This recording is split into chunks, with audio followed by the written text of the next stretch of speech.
Hello my dear friend, अपने YouTube channel पर रचना guide में आप सभी का स्वागत है। सीटेट का एग्जाम आपका जो है 14 दिसंबर को होना है। इसमें हम बात करेंगे सीडीपी के बारे में, जो आपके एग्जाम में पेपर 1 एंड पेपर 2 दोनों में पूछा जाता है 33 क्वेश्चन। तो इसमें हम जीन पियाजे, वाइगोस्की एंड कोलबर तीन थ्योरी के बारे में बात करेंगे, जो सीधे आपके क्या है 10 से 15 नंबर कवर होंगे, जो इम्पोर्टेंट टॉपिक है, हर बार एग्जाम में पूछा ही जाता है। तो चलिए फिर स्टार्ट करते हैं। एंड वीडियो आप लोग क्या शेयर करिएगा, लाइक एंड चैनल को सब्सक्राइब जरूर कर लीजिएगा अगर चैनल पर पहली बार विजिट कर रहे हैं। जानते हैं जीन पियाजे के बारे में। ये है आपके सामने क्या है जीन पियाजे, ठीक है। तो पहले तो आप इनको देख लीजिए। और जीन पियाजे ने जो है संज्ञानात्मक विकास का सिद्धांत दिया। जीन पियाजे किसका सिद्धांत दिया है? संज्ञानात्मक विकास का सिद्धांत। और जीन पियाजे जो है एक स्विट्जरलैंड के मनोवैज्ञानिक थे। कहाँ के थे? तो स्विट्जरलैंड। इस विकास का प्रतिपादन उन्होंने ही किया। विकास का किसने प्रतिपादन किया है? तो जीन पियाजे ने किया है। तो ये भी इम्पोर्टेंट पॉइंट है। इन्होंने अपने बच्चों, आस पड़ोस के बच्चों पर संज्ञान, ज्ञानात्मक, मानसिक विकास का अध्ययन किया। देखिए, जो एक्सपेरिमेंट किया अपने बच्चों पे भी किया, साथ में आस पड़ोस पे भी किया, ठीक है। तो एक्सपेरिमेंट अपने बच्चों पे ही कर डाला।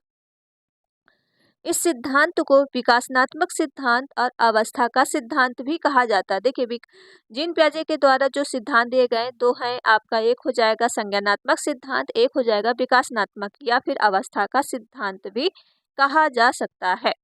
अगला पॉइंट हो जाएगा, पियाजे का मानना है कि जैसे बच्चे क्या है, जैसे जैसे बच्चे में जैविक परिपक्वता, मतलब जैसे जैसे बायोलॉजिकल मेच्योरिटी आती है, वैसे वैसे वस्तुओं बारे में दिमाग क्या है कॉन्सेप्ट बना लेता है।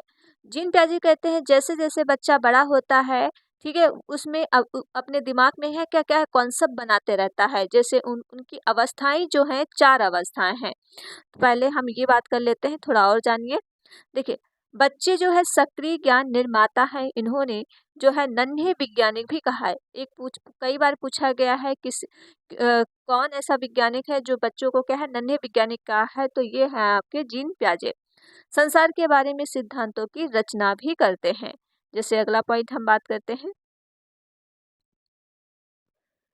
अगला पॉइंट हो जाएगा कॉन्सेप्ट ऑफ कॉग्निटिव डेवलपमेंट। ये क्या होता है? तो इनके भी पॉइंट हो, जैसे अनुकूलन। अनुकूलन के आपके जो है 2 पॉइंट दिए गए हैं, कई बार पूछा गया है। अडेप्टेशन क्या होता है? तो वातावरण के अनुसार अपने आप को ढलना अनुकूलन कहलाता है। इसकी 2 प्रक्रियाएं होती हैं। जैसे वातावरण, जैसे आपका समाज है, अगर आपने अपने समाज अकॉर्डिंग आप ढाल लेंगे तो उसे ही कहते हैं अडेप्टेशन। तो आत्मसातकरण क्या है? तो इसमें हम जान लेते हैं। देखिए, आत्मसातकरण ये होता है पूर्व ज्ञान को नए ज्ञान के साथ जोड़ना, उसे कहा जाता है आत्मसातकरण। बच्चे का पूर्व ज्ञान क्या था? एक ब्लैक डॉगी था, ठीक है, जिसकी 4 टांगे थे और 2 आंखें, दो दो कान। और ये क्या करता था? भौं-भौं। लेकिन इसका ये क्या है? पूर्व ज्ञान है। ये पूर्व ज्ञान है। लेकिन कुछ दिनों बाद उसने देखा सेम सेम चीजें, लेकिन बस ये क्या है, उसको ये लगा कि डॉगी क्या है, व्हाइट एंड ब्लैक दोनों हो सकता है। लेकिन अभी भी इसका कॉन्सेप्ट क्लियर इसमें नहीं हुआ है।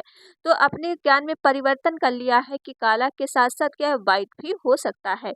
उसने अपने में क्या है, कलर चेंज किया है। ओके, ये हो गया आत्मसातकरण। अब चलते हैं समायोजन क्या होता है। तो समायोजन देख लीजिए, पूर्व ज्ञान में परिवर्तन करके वातावरण के साथ तालमेल बैठाना कहलाता है। जैसे पूर्व ज्ञान बच्चे का था, बच्चे ने पहले क्या ब्लैक डॉगी देखा, भौं करता, फिर उसके बाद उसने नए ज्ञान को जोड़ा, लेकिन उसने कलर डिफरेंट किया कि डॉगी जो है व्हाइट एंड ब्लैक दोनों हो सकता है। लेकिन यहाँ पे आपको देखना होगा समायोजन। पूर्व ज्ञान बच्चे का था ये चीज, और वातावरण के साथ उसने तालमेल बैठा लिया कि इसकी ये भी 2 टांगे हैं, ठीक है, ये म्याऊं म्याऊं कर रही है। तो इसको ये लग गया बच्चों को, जरूरी नहीं जिसकी 4 टांगे हो, ब्लैक हो, भौं भौं करता हो, कोई भी जानवर हो सकता है। तो वातावरण के साथ उसने क्या बैठा लिया है? तालमेल, ठीक है। इसे ही कहा जाता है समायोजन। अब चलते हैं अगले पॉइंट पे। अगला पॉइंट हो जाएगा आपके समाधारण और संतुलन क्या है। इसके द्वारा बच्चा आत्मसातकरण समायोजन की प्रक्रिया के बीच संतुलन कायम रखता है, ठीक है। समाधारण होता है जैसे बच्चे का जो वास्तविक विकास था, पूर्व ज्ञान था, बाद में उसने जो चेंज किया है कि हाँ, जरूरी नहीं जिसके 4 टांगे हो पूर्व ज्ञान, जिसके 4 टांगे हो भौंभौ करता, वो बिल्ली भी हो सकती है। तो ये चीज क्या है? बिल्ली। तो उसके अंदर जो आत्म सातकरण उसने बीच में तालमेल बैठा लिया, ठीक, इसे ही कहा जाता है समाधारण या संतुलन। इसे ही आत्म सातकर दोनों की प्रक्रिया के बीच जो है क्या है, तालमेल बैठा ले। ओके, समझ में आ गया होगा। अगला चलते हैं पॉइंट में। स्कीम्स क्या है? देखिए, स्कीम्स जो है अनुभव या व्यवहार को संगठित करने को ज्ञानात्मक संरचना होती है। स्कीम कहलाता है जैसे आपका अनुभव, जैसा अनुभव होगा और व्यवहार में अगर आप परिवर्तन कर रहे हो तो उसे ही कहा जाता है स्कीम। अब स्कीमा क्या है? स्कीमा कई बार ये पूछा गया है। स्कीमा मानव के दिमाग में जो चीजें पहले से स्टोर होती हैं वह उनका प्रयोग करके किसी विषय के प्रति धारणा बनाता है, इसे ही स्कीमा कहते हैं। देखिए, पहले आपके दिमाग में कौन सी स्टोर था, जैसे कि अभी आपने देखा है कि डॉगी, ठीक है, ब्लैक था डॉगी, साथ में वाइट था, उसके साथ क्या उसने प्रयोग करना शुरू कर दिया, धारणा बनाता है कि जरूरी नहीं कि जिसके चार टांगे ब्लैक वाइट कोई भी कलर हो सकता है, ठीक, अपने दिमाग में क्या छाप बना लेता है, तो उसे ही कहा जाता है स्कीमा। चलते हैं नेक्स्ट पॉइंट पे। पियाजे ने संज्ञानात्मक विकास की 4 अवस्थाएं बताई हैं, जो हमने आपको ऊपर बताया था। 4 अवस्थाएं कौन है? पहली अवस्था हो जाएगी संवेदी पेशिक अवस्था, जो आपके सेंसरी मोटर स्टेज होती है। ये आपकी 0 से लेके 2 वर्ष के लिए होती है। इस अवस्था में बच्चा अपने ज्ञानेंद्रियों के माध्यम से सीखता है। बच्चा क्या है, अपने जैसे ज्ञानेंद्रियां क्या कौन हो जाती है? 5 ज्ञानेंद्रियां हैं। ये आँख, त्वचा, क्या है, कान, नाक और जीभ, ठीक है। तो इससे 5 माध्यम से बच्चा सीखता है संवेदी अवस्था में। इसमें वस्तु स्थायित्व का गुण भी आ जाता है, यानी बच्चे अपने दिमाग वस्तुओं के छाप बनाना शुरू कर देते हैं, जिससे छपी हुई वस्तुओं को क्या है, ढूंढ लेता है। ये छोटा बच्चा होता है उस समय सेंसरी मोटर आपने देखा होगा 0 से लेके 2 वर्ष के लिए। जो चीजें बच्चे ने देखा होगा, खिलौने खिलौने वस्तु स्थायित्वविद होते, खिलौने खेलना, टॉयज खेलना, और छिपी हुई चीजों को बहुत जल्दी ढूंढ लेता। देखा होगा बड़े लोग भूल जाते हैं चीज कहाँ रखी, लेकिन बच्चे के दिमाग में वो चीज छपी रहती है, तुरंत ढूंढ के वो चीज दे देगा आपको, ठीक है। चलते हैं अगले पॉइंट पे। और जिसने अभी तक वीडियो को शेयर नहीं किया है तो प्लीज वीडियो को क्या है, ज्यादा से ज्यादा शेयर कर दो, लाइक एंड चैनल को सब्सक्राइब जरूर कर लो अगर चैनल पे पहली बार विजिट कर रहे हो। अगला क्वेश्चन हो जाएगा पूर्व सक्रियात्मक अवस्था। ये होती है 2 से लेके 7 वर्ष की।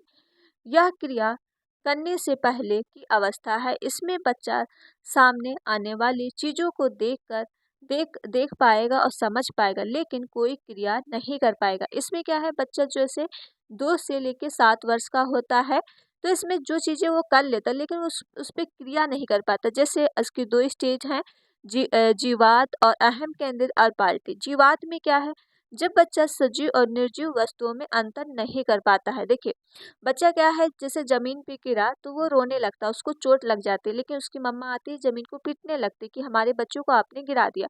तो बच्चे थोड़ी देर बाद क्या खुश हो जाता है कि उसको भी मार पड़ी।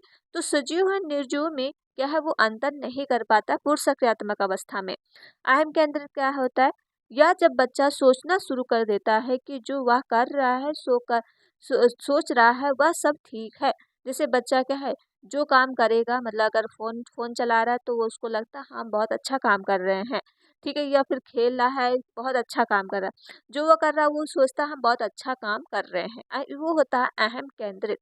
अब ये लास्ट पॉइंट हो जाएगा आपके सामने, ये हो जाएगा अपलटावी। अपलटावी क्या है, इसमें बच्चा वस्तुओं, संख्याओं, समस्या आदि उल्टाना पलटना नहीं सीखता है। जैसे बच्चों को आपको दे दिया जाएगा 4 अब प्लस 6 कितना होता है, तो बच्चा क्या है 10 बता देगा, लेकिन उसी टाइम पे अगर आप इसको क्या है 6 + 4 कर दो, बच्चा यहाँ पे कंफ्यूजन हो जाएगा। क्या है मतलब वस्तु स्थायी, तो उसको क्या है पूरी संख्याओं का जो है नहीं, उसको ज्ञान अभी पूरी तरह से नहीं हुआ है।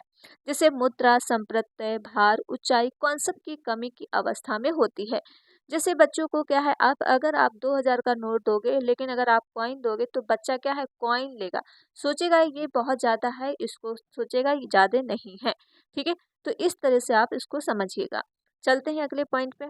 अब केंद्रीकरण क्या होता है? केंद्रीकरण, केंद्रित जो सेंट्रस होता है, जब बच्चा किसी वस्तु की सारी वस्तुओं को छोड़कर केवल एक ही विशेषता पर ध्यान देता है, देखिए सब कुछ छोड़ देता है। अगर बच्चे को एक बार फोन पकड़ा दो तो उसमें क्या है गेम या या क्या है कार्टून देखने लगता है, तो सब कुछ वो भूल जाता है, गेम या कार्टून में ही मस्त। जैसे आप इसमें देख सकते हो कि क्या है, गेम एंड कार्टून देख रहा है।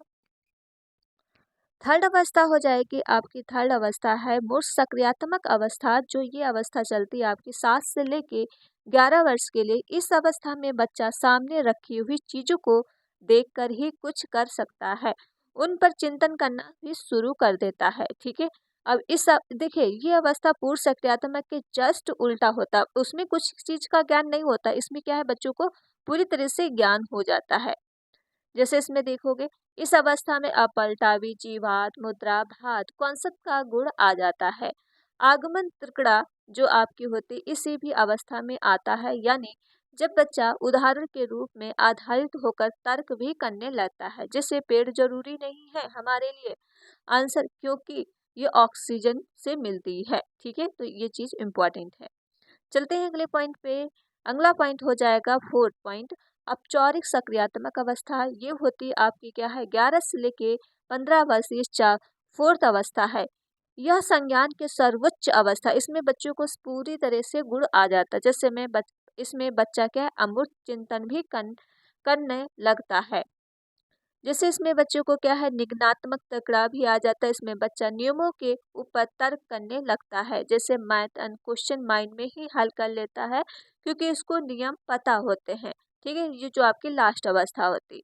अब चलते हैं लॉरेंस कोल्बर की थ्योरी हम पढ़ लेते हैं, यहाँ से भी आपके 5 नंबर कवर होते हैं। तो ये आपके सामने है लॉरेंस कोल्बर थ्योरी। ठीक है, लॉरेंस थ्योरी है।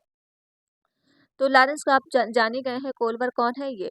तो मोरल डेवलपमेंट थ्योरी, इनके बारे में जानते हैं। तो इनकी जो थ्योरी है, नैतिक नैतिकता, मोरलिटी क्या है, यह गुण, देखिए यह वह गुण है जिसमें हमें सही और गलत की पहचान होती है। बच्चा अपने सामाजिक परिवेश से ही नैतिकता और अनैतिकता को जानता है। जो कोलबर्ग अमेरिका के एक मनोवैज्ञानिक, कोलबर्ग कहाँ के हैं, अमेरिका के एक मनोवैज्ञानिक हैं, जिन्होंने नैतिक सिद्धांत को नैतिक विकास का सिद्धांत दिया। कोलबर्ग अपने प्रयोग की छोटी कथाओं में उपस्थित उससे संबंधित नैतिक अवस्था से संबंध प्रश्न पूछते थे। उन्होंने जो देखिए, क्या, एक सेकेंड रुकिएगा। उनके द्वारा पूछे जाने वाले लघु कथाओं, एक लघु कथा निम्न यूरोप एक महिला, ये देखिए यूरोप की एक महिला मौत के कारागार थी, और डॉक्टर ने कहा एक दवाई जिसमें शायद शायद उसकी जान बच जाएगी। वह एक तरह से रेडियम, और इसकी खोज शहर जो फार्मेटिक ने तभी की थी। दवाई बनाने का खर्चा बहुत था। दवाई वाला दवाई जो बनाने का खर्च 10 गुना ज़्यादा पैसा मांग रहा था, और औरत का इलाज करवाने के लिए पति जो हिंज, एक इनका पति कौन था, हिंज, उनके साथ पास जो है जिससे जानता था, और वो केवल कुछ ही पैसे उधार मिले, जो कि दवाई के दाम आधे आधे ही थे। और उसने दवाई वाले से कहा कि उसकी पत्नी मरने वाली है, वो उस दवाई को सस्ते में दे दे, लेकिन क्या है, वह उसके बाकी पैसों से बाद में दे देगा। फिर दवाई वाले ने मना कर दिया। दवाई वालों ने कहा मैंने दवाई खोजी है, मैं इससे बेचकर पैसा कमाऊंगा। तब हिंज मजबूर होकर उसको क्या है, दुकान को तोड़ दिया, और दवाई अपनी पत्नी के लिए चुरा ली। देखिए, एक हिंज नामक जो व्यक्ति है, हमने आपको ये चीज़ पूरी थोड़ी सुनाई। एक हिंज नामक व्यक्ति है, ठीक, उसकी पत्नी क्या है, बहुत ज़्यादा बीमार है, लेकिन जो दुकानदार है वो दवाई की उसने खोज किया, लेकिन वो दवाई देने के लिए मना कर देता, क्योंकि हिंज के पास उतना पर्याप्त तो पैसा नहीं होता है। दवाई वाला कहता है कि इससे हम पैसा कमाएंगे। तो ये कहता है कि अगर मैं चोरी कर लेता हूँ तो हमारी पत्नी क्या है, बच जाएगी। तो उसने क्या है, चोरी कर लिया और अपनी पत्नी को बचा लिया। तो इसी पे क्वेश्चन आपके क्वेश्चन सीटेट में पूछे जाते हैं 5 से 6 नंबर, जो आगे हम बताएंगे कि नैतिक दुविधा क्या होता है, नैतिक तकड़ा क्या होता है। देखिए, इस कहानी के आधार पर कोलर ने 2 बातों पर बल दिया, नैतिक दुविधा एंड नैतिक तकड़ा। ठीक है, ये इम्पोर्टेंट है, कई बार सीटेट में पूछा गया है। तो नैतिक दुविधा मोरल डायलेमा का होता है, और मोरल रीजनिंग क्या होता है। ठीक, ये पॉइंट जरूर समझिएगा। और जिसने अभी तक वीडियो को शेयर नहीं किया है, तो प्लीज़ वीडियो को क्या है, ज़्यादा से ज़्यादा शेयर कर दो, एंड लाइक एंड चैनल को सब्सक्राइब जरूर कर लो, अगर चैनल पर पहली बार विजिट कर रहे हो। अगर हम मोरल डायलेमा के बारे में पढ़ते हैं, तो सही और गलत के बारे में डिसीजन लेने से शामिल प्रक्रिया को नैतिक दुविधा कहते हैं। जैसे हिंज एक जो व्यक्ति था, अगर वो चोरी करता, ठीक, तो उसकी पत्नी बच जाती, लेकिन अगर चोरी नहीं करता तो क्या है, उसकी पत्नी मर जाती। अगर वो चोरी कर लेगा तो उसको पुलिस पकड़ के ले जाएगी, उसको सजा मिलेगी, ठीक। वो डिसीजन नहीं उस टाइम पे ले पा रहा कि चोरी करूं या ना करूं। तो सही और गलत के बारे में डिसीजन लेने में शामिल की प्रक्रिया को नैतिक दुविधा कहते हैं। जहाँ पे क्या, जहाँ पे आपको दुविधा दुविधा लगे कि ये चीज, हाँ, इसमें थोड़ा डाउट है, तो आप नैतिक दुविधा मारिएगा, मोरल डायलेमा, ठीक है। इतना बस याद रखिएगा। अब देखिए, जैसे ये आप एग्जाम्पल तौर पर समझेंगे, हिंज अगर चोरी करेगा तो पुलिस पकड़ के ले जाएगी, नहीं करेगा तो उसकी बीवी क्या है, मर जाएगी, जैसे हमने आपको अभी समझाया। अब नैतिक तकड़ा क्या है, मोरल रीजनिंग, सही और गलत के में किसी को एक को चुनना। जैसे हिंज ने चोरी को चुना, देखिए सही और गलत, हिंज सोच रहा है कि अगर चोरी करूंगा तो पुलिस पकड़ के, अगर नहीं करूंगा तो क्या बीवी मर जाएगी। लेकिन इसमें नैतिक तकड़ा में कि उसने चुना कि चोरी कर लेता हूँ, क्या है, चोरी कर लेता हूँ और मेरी बीवी बच जाएगी, सजा होगी तो हम उसको भुगत लेंगे, ठीक है। तो यही है, हिंज ने किसको चुना, चोरी को चुना, ठीक, अपनी पत्नी को जान से बचाने के लिए। तो ये हो गया आपका नैतिक तकड़ा, ठीक है। कई बार ये सीटन में तो पूछे जाते हैं। कोलवर के नैतिक के 3 लेवल बताए गए हैं। अब 3 लेवल कौन कौन से हैं, यहाँ से भी क्वेश्चन एग्जाम में पूछे जाते हैं, इम्पोर्टेंट है। तो सबसे ज़्यादा आपका यहाँ से पूछा जाता है, और first stage and second stage, last stage में बहुत ही रेयर पूछे जाते हैं, लेकिन आपको सारे याद करना है। जैसे पाक रूढ़ गति नैतिक स्तर, तो ये होती अवस्था आपकी 4 से लेके 10 वर्ष के लिए होती है। इस अवस्था में नैतिक शून्य होती है यदि बच्चों को सही और गलत के बारे में पता नहीं होता है। इस अवस्था में तकड़ा दूसरों लोगों के मानकों के अनुसार होती है। जैसे इसे 2 भागों में बांटा गया है। 2 भाग कौन कौन से हैं, दंड एवं आज्ञा पालन, पालन अमुक्ता, और सभानात्मक सापेक्ष अमुक्ता। तो दंड आज्ञा पालन क्या है, इसमें बच्चे नैतिक सजा और आज्ञा का पालन पर आधारित होती है। जब हिंज ने चोरी की तो बच्चों ने सोचा अगर वो चोरी करेगा तो उसे क्या सजा मिलेगी। तो दंड या आज्ञा पालन पे निर्भर ये करता है, ठीक है। ये आपकी स्टेज जो आती 4 से लेकर 10 ईयर्स पूर्व सक्रियात्मक अवस्था के अंतर्गत आती है। अब सदनात्मक अवस्था क्या होता है, इस अवस्था को जैसे को तैसा भी कहा जाता है, क्योंकि जैसा व्यवहार कोई उसके साथ करेगा वैसा ही वो खुद भी करेगा। जैसे जैसे क्या है, छोटा बच्चा है, उसने आपकी पेंसिल तोड़ दिया, ठीक है, तो आपने क्या किया, उसका पेन तोड़ दिया, जैसे को तैसा देना। ये होता है सदात्मक सापेक्ष और मुक्ता। जैसे आप इसमें देखोगे, एक बच्चे ने दूसरे बच्चे की पेंसिल तोड़ दी, फिर दूसरे ने उसका क्या है, पेन तोड़ दिया, जैसे को तैसा दे दिया। अब चलते हैं नेक्स्ट पॉइंट पे, रूढ़ गति नैतिक स्तर। ये आपकी आती है 10 से लेके 13 वर्ष के लिए। इसमें भी 2 अवस्थाएं दी गई हैं। यहाँ से भी क्वेश्चन एग्जाम में कई बार पूछे जाते हैं। इस अवस्था में बच्चा दूसरों लोगों को मानकों को अपने अंदर समावेशित कर लेता है, अकॉर्डिंग सही और गलत का निर्णय भी करता है। जैसे इसे अच्छा लड़की अच्छी लड़की अमुक्ता, good boy and good girl क्या होता है, एंड कानून अमुक्ता व्यवस्था। देखिए good girl, good boy and good girl, जहाँ हर किसी की बात मानते हैं, यहाँ पे कि समाज के अकॉर्डिंग चलते हैं कि हम अच्छा अच्छा काम करेंगे, हमको सब शाबाशी देंगे और कहेंगे कि कितना अच्छा बेटा है। तो यहाँ पे क्या बच्चा करता है, मतलब कोई गलतियां नहीं करता है, ठीक है। और कानून व्यवस्था अमुक्ता क्या होता है, इसमें इसमें बच्चा कानून और सामाजिक कोई व्यवस्था बनाए के रखने की भावना रखता है। जैसे जो समाज ने रूल बना दिए उसको बच्चा क्या है, फॉलो करेगा। जैसे क्योंकि उसके पापा एक्सीडेंट हो गया था रेड लाइट पास जो है पार करते हुए, इसीलिए वह ऐसा नहीं करेगा। क्या है, जैसे उसके पापा का एक्सीडेंट हो गया क्योंकि वो रेड लाइट चल रहा था तब वो पार कर रहे थे, ठीक है। तो लेकिन बच्चों को लगता है कि ये रेड लाइट जो बनी हुई है रुकने के लिए बना है, तो इसको हम नहीं तोड़ेंगे। जैसे समाज ने नियम बना दिए हैं वो समाज के अकॉर्डिंग चलता है। ये होता है कानून अमुक्ता अवस्था। अब जो थर्ड अवस्था आपकी है, इसमें जस्ट उसका उल्टा हो जाता है सेकंड अवस्था से। जैसे रूढ़िगत नैतिक अवस्था, ये होती 13 वर्ष के ऊपर। इसमें देखिए, इसमें डिसीजन खुद से लिए जाते हैं, ना कि समाज के जरिए, क्या सही है और क्या गलत। इसमें बच्चा बड़ा हो जाता है, बच्चों को लगता है जो हम डिसीजन ले रहे हैं किसी के भलाई के लिए ले रहे हैं, तो समाज के नियम क्या है, इसमें तोड़ देने चाहिए। जैसे 2 अवस्थाएं होती हैं, सामाजिक अनुबंधन अमुक्ता, इसमें किशोर यह मानते हैं कि नियम लोगों के भले के लिए हैं। अगर किसी नियम से नुकसान होता है तो ऐसे नियमों को क्या है, तोड़ देना चाहिए। अगर रेड लाइट तोड़कर उसके पापा की जान बच सकती है तो क्या है, बिल्कुल तोड़ दो। ठीक है, तो वही है कि इसमें बिल्कुल उल्टा होता है कि समाज के अकॉर्डिंग बिल्कुल नहीं चलते हैं। अगर किसी की भलाई हो रही है उसमें तो वो क्या है, वो नियम नहीं मानेंगे। अगला हो जाएगा सार्वभौमिक नैतिक सिद्धांत अमुकता। इसमें किशोर दूसरों के विचारों से नहीं बल्कि अपने खुद के मानकों के अनुसार व्यवहार करता है। इसमें किशोर दूसरों के फायदों के लिए अपनी जान को जो है खेल जाता है। ठीक है, तो अपनी जान की परवाह नहीं करता है। इसमें क्या है, बच्चा जो है दूसरे की परवाह करता है, उसको बचाने की कोशिश करता है। तो ये हो गई आपकी जो है लॉरेंस कोलवर की थ्योरी। यहाँ से भी क्वेश्चन एग्जाम में आपके पूछे जाते हैं 5 से 6 नंबर के। अब चलते हैं वाइगॉस्की का सामाजिक सिद्धांत, ठीक, संस्कृत सिद्धांत।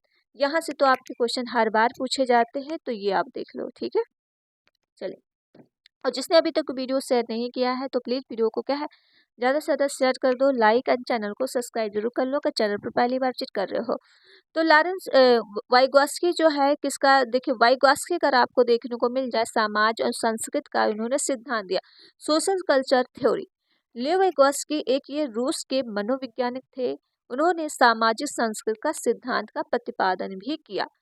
तो चलते हैं अगले पॉइंट पे। यह सिद्धांत बताता है कि बच्चे अपने समाज संस्कृति के अंतःक्रिया करके सीखता है, यानी समाज अंतःक्रिया के बाद विकास होता है, जबकि प्याजे मानते हैं कि पहले विकास होता है फिर अधिगम लर्निंग आती है। ठीक, वाइगॉस्की कहते हैं बच्चे क्या समाज के अकॉर्डिंग सीखते हैं। चल, अगला पॉइंट हो जाएगा वाइगॉस्की की दो महत्वपूर्ण कॉन्सेप्ट हैं। देखिए ये कई बार पूछा गया है, जेडपीडी एंड सेस फोल्डिंग। ठीक है, तो जेडपीडी क्या होता है, जॉन प्लक्सस डेवलपमेंट। इसे कहा जाता है हिंदी में समीपस्थ निकट का विकास का क्षेत्र। ये क्या होता है, वास्तविक विकास जो आपका रियल डेवलपमेंट होता है, स्तर संभावित विकास के स्तर के बीच के अंतर को ही क्या है, समीपस्थ विकास का क्षेत्र कहा जाता है।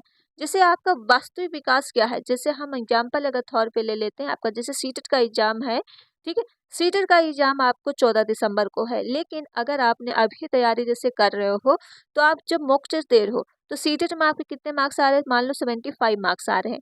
लेकिन हमारी वीडियो देख के या किसी और का वीडियो देख के फिर आपने जो गेन किया है 110 प्लस का, जो आपका ये संभावित विकास हुआ है, ठीक, जो ये संभावित विकास हुआ है उसे ही कहा जाता है जेडपीडी, जो बीच में आपने उसको सेक्युरल बढ़ाया है। ओके, अब चलते हैं सेस फोल्डिंग क्या होता है। देखिए सेस फोल्डिंग होता है, वैसे पार ढांचा माचान भी बोलते हैं। वैक्सो द्वारा दी जाने वाली temporary help guidance scaffolding पार ढांचा कहलाता है। ठीक है, जैसे बच्चा छोटा बच्चा होता है वो साइकिल चलाना सीखता है, लेकिन वो क्या है, थोड़ा चीज़ें क्या है, साइकिल सही से नहीं चल, उसके बाद पापा पीछे से उसकी साइकिल पकड़ लेते, फिर वो सीधा चलाना शुरू कर देता है। ओके, तो ये क्या है, टेम्परेरी हेल्प दिया जा रहा है, तो उसे ही कहा जाता है सेस फोल्डिंग। अब चलते हैं नेक्स्ट पॉइंट पे। नेक्स्ट पॉइंट हो जाएगा MKO। MKO होता है मोर नॉलेज अदर। जैसे बच्चा उसी से सीखेगा जिससे सबसे ज़्यादा क्या नॉलेज होगा, जैसे टीचर, पेरेंट्स एंड फ्रेंड इतने से सीखेगा जिससे लगता है उससे कुछ मेरे से ज़्यादा आ रहा है। ठीक है,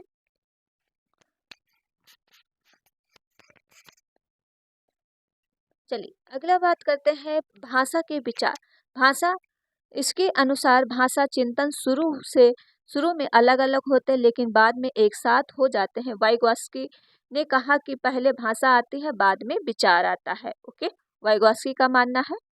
अब चलते हैं अगले पॉइंट पे। अगला पॉइंट हो जाएगा निजी भाषण आंतरिकवाद, जो प्राइवेट स्पीच होती है।